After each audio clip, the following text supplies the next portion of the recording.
पाकिस्तान उन 28 ममालिक में से है जो इसराइल को आज़ाद रियासत के तौर पर तस्लीम नहीं करते। उनके नज़दीक इसराइल एक नाजायज़ रियासत है, लिहाजा वो इसराइल को ना तस्लीम करेंगे ना इसके साथ तल्लुकात इस्तवार करेंगे। कुछ महीने पहले कुछ अरब ममालिक ने इसराइल को तस्लीम कर लिया। इसराइल के साथ सफारती तल्लुकात बहाल कर लिए, जिनमें मुत्तहदा अरब अमारात, सूडान और बहरीन वगैरह शामिल हैं। इन अरब ममालिक की तरफ से इसराइल को कबूल करने के बाद इसराइल के वज़ीर आज़म नेतन्याहू ने एक स्टेटमेंट दी कि बहुत जल्द एक गैर अरब मुल्क इसराइल को तस्लीम करने वाला है। नेतन्याहू की इस स्टेटमेंट के बाद सबको शक व शुबा पाकिस्तान पर हुआ कि वो पाकिस्तान मुल्क है जो इसराइल को तस्लीम करने वाला है। नेतन्याहू की इस स्टेटमेंट के बाद पाकिस्तान के मीडिया में बहुत ज़्यादा डिस्कशन होने लगी। पाकिस्तान के मजहबी तबके में बहुत ज़्यादा डिस्कशन होने शुरू होगी और पाकिस्तान दो राय में बट गया। एक ग्रुप की राय ये थी कि इसराइल को कबूल कर लेना चाहिए क्योंकि हमारा झगड़ा इसराइल के साथ अरबों की वजह से है और अरबों ने तो अपनी माशियत को बचाने के लिए, अपनी माशियत को बढ़ोतरी देने के लिए इसराइल को कबूल कर लिया है, तो क्यों ना हम भी इसराइल को कबूल कर लें और अपनी माशियत को ग्रो करें और अपनी मुल्क को ऊपर लेकर जाएं। और दूसरी राय थी उसके मुताबिक उन्होंने कहा कि हम इसराइल को कबूल नहीं करेंगे, किसी सूरत कबूल नहीं करेंगे, ना ही हुकूमत को इसराइल को कबूल करने की इजाज़त देंगे। लेकिन हमेशा की तरह जो राय अक्सरियत में थी वो उन लोगों की थी जो एंटी इसराइल थे और प्रो इसराइल राय रखने वाले लोगों की तादाद बहुत कम थी। अब इन सारी डिस्कशंस के बाद इमरान खान से पूछा गया कि अरब ममालिक ने तो इसराइल को कबूल कर लिया, अब पाकिस्तान इसराइल के बारे में क्या पॉलिसी इख्तियार करेगा। तो उन्होंने कहा हम तब तक इसराइल को कबूल नहीं करेंगे जब तक फ़लस्तीन का मसला उनकी ख्वाहिश के मुताबिक हल नहीं हो जाता।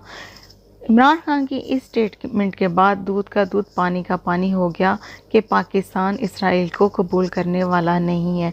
कुछ दिन पहले बांग्लादेश से खबर आई है जिसमें उन्होंने कहा है कि बांग्लादेश के पासपोर्ट पे लिखा हुआ है कि पासपोर्ट पूरी दुनिया के लिए वैलिड है सिवाय इसराइल के। हम ये लाइंस हटाने वाले हैं, हम इन लाइंस को डिलीट करने वाले हैं।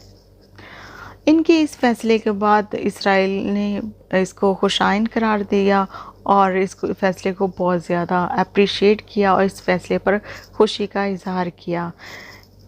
इसराइल की इस खुशी के इजहार के बाद बांग्लादेश की हुकूमत से पूछा गया तो उन्होंने कहा कि ये जो लाइंस हैं इनको हटाने का मकसद है कि ये अहमकाना लगती हैं, ये फजूल लगती हैं, लिहाजा हमारी इसराइल के बारे में पॉलिसी वही रहेगी जो पहले थी, यानी कि हमारे जो शहरी हैं अपने पासपोर्ट बांग्लादेश के पासपोर्ट से पूरी दुनिया का ट्रैवल कर सकते हैं लेकिन इसराइल नहीं जा सकते।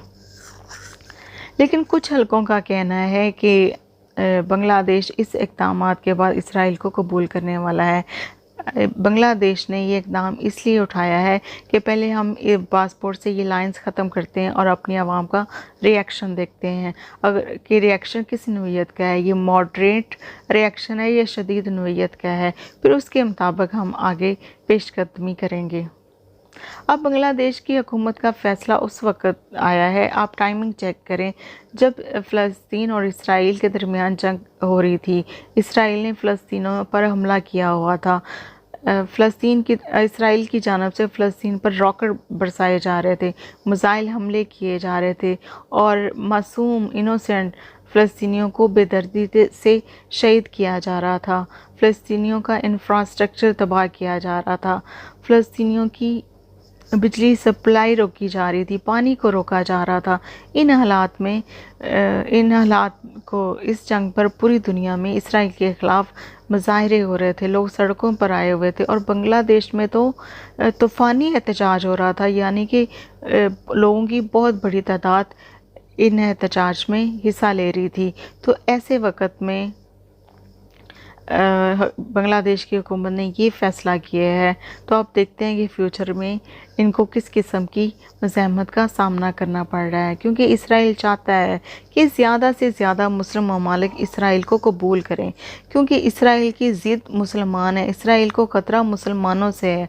और इसराइल चाहता है कि वो खामोश, एक तो मुस्लिम ममालिक इसको कबूल कर लें, इनके साथ अमन मुआहदे हो जाएँ, मुआशी मुआहदे हो जाएँ, और साथ साथ वो जो ग्रेटर इसराइल वाला प्लान है वो उस पर अमल होता रहे और खामोशी से अमल होता रहे। और जो ग्रेटर इसराइल का प्लान है इसके ख़िलाफ़ कोई जहादी ग्रुप ना खड़ा हो जाए, कोई मज़ाहमत ना हो, और बग़ैर किसी मज़ाहमत के वो अपना मंसूबा तकमील तक पहुँचाने में लगा रहे और तकमील पहुँचाए और अमन और सुकून के साथ ये काम करता रहे।